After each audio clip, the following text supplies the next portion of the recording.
E aí, pessoal, bem-vindos a mais uma análise. Hoje a gente vai olhar para um texto milenar de um jeito completamente novo. Sabe, muitas vezes esses registros antigos são vistos apenas como manuais religiosos distantes ou plantas arquitetônicas muito monótonas. Mas, ao examinar detalhadamente os dados por trás do capítulo 26 do livro de Êxodo, a história muda de figura. O que emerge não é um texto seco de jeito nenhum, mas sim um estudo brilhante de sobrevivência em ambientes extremos. Nós estamos diante de uma verdadeira obra-prima da engenharia nômade e da arquitetura modular, projetada para aguentar um dos climas mais implacáveis do planeta.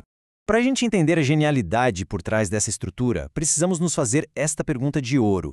Como é que se projeta um santuário colossal e ainda por cima portátil, bem no meio do deserto do Sinai? Esse é o grande desafio de engenharia aqui. Não era só montar uma barraca para passar o fim de semana. A gente está falando de construir um complexo que precisava sobreviver a tempestades de areia violentas, àquele calor absurdo, e que ainda assim precisava ser desmontado em questão de minutos para acompanhar uma população que não parava em um lugar só.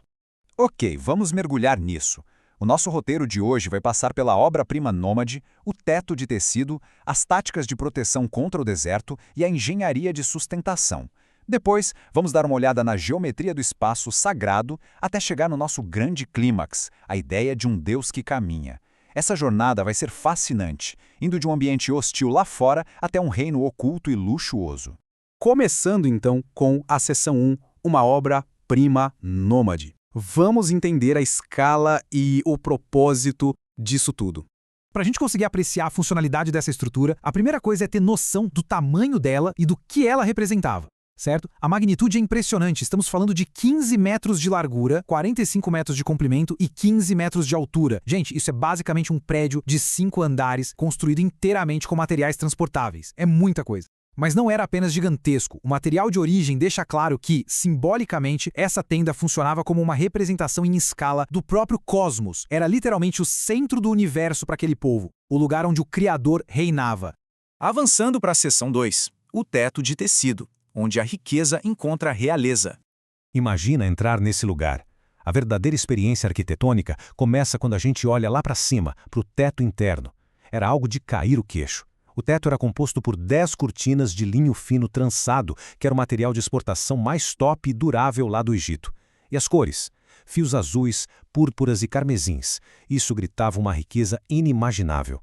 Aquela tinta púrpura, por exemplo, era extraída de moluscos raríssimos e era o símbolo máximo de realeza no Antigo Oriente.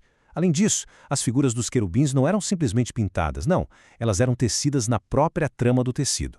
A intenção cultural era muito clara: criar a ilusão perfeita de estar em pé diretamente sobre a morada celestial.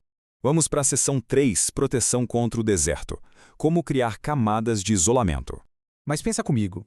Todo esse luxo interior não ia durar um dia se não tivesse uma proteção absurda contra a realidade brutal do lado de fora. A geografia do Sinai não perdoa e exigia uma engenharia de isolamento térmico avançadíssima. Então o projeto resolveu isso com um sistema engenhoso de 4 camadas sobrepostas. De dentro para fora, tínhamos o linho fino, seguido por uma camada de pelos de cabra. A sabedoria beduína antiga já sacava que o pelo de cabra é o isolante perfeito. Quando chove, as fibras incham e tornam a tenda impermeável. Depois vinha uma camada de peles de carneiro tingidas em vermelho. E, finalmente, a última camada era feita de peles de animais marinhos. Nossas fontes apontam que provavelmente eram peles de dugongo, um mamífero lá do Mar Vermelho que oferecia uma resistência implacável contra o desgaste da areia e do sol. E isso ilustra brilhantemente um contraste muito fascinante. Dá uma olhada nessa diferença. Do lado de fora, a estrutura precisava parecer super rústico e impenetrável, peitando o sol escaldante com materiais pesados e muito bronze. Mas, no segundo em que se passava pela entrada, a coisa mudava na hora para um reino hiperluxuoso, revestido de ouro, linho fino e uma estética divina. Basicamente, era uma fortaleza por fora e um palácio por dentro. Chegamos à seção 4, engenharia de sustentação. O segredo da montagem rápida. Com um teto tão absurdamente pesado e um ambiente que venta tanto, como é que essa tenda colossal não saía voando? A resposta está num design modular que é simplesmente genial. O esqueleto inteiro era feito de tábuas de madeira de acácia, que é uma árvore super resiliente lá do deserto, e tudo isso era totalmente revestido de ouro. E o pulo do gato estava na base de cada tábua. Elas tinham pinos, que os textos antigos chamam de mãos, e esses pinos se encaixavam perfeitamente em bases de prata pré-fabricadas. Além de dar muita estabilidade, isso permitia que toda a mega estrutura fosse montada e desmontada em velocidade recorde durante as viagens nômades. Agora, o que é realmente interessante neste ponto é esse número aqui, 100. Foram usados 100 talentos de prata só para fundir essas bases de sustentação. E olha, naquele contexto, a prata não estava ali apenas para ficar bonito ou por simbolismo, não. Um talento de prata é muito, muito pesado. Então, esses 100 talentos funcionavam como âncoras de peso massivas. Era literalmente a gravidade jogando a favor da engenharia para impedir que as tempestades de areia levassem a estrutura pelos ares. Seção 5. Geometria do espaço sagrado, mapeando as zonas de restrição.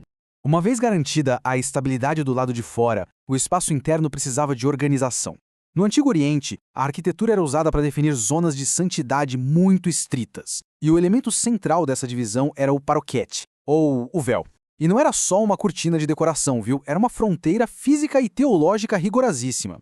A ideia de zonas de restrição era comum na antiguidade, e esse véu existia justamente para proteger as pessoas da presença esmagadora da arca.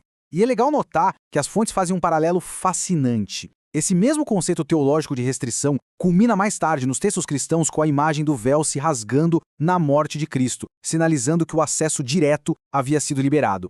Com isso, o espaço interno ficava dividido em dois. O lugar santo era o dobro do tamanho do espaço mais interno e funcionava quase como uma sala de convidados da realeza.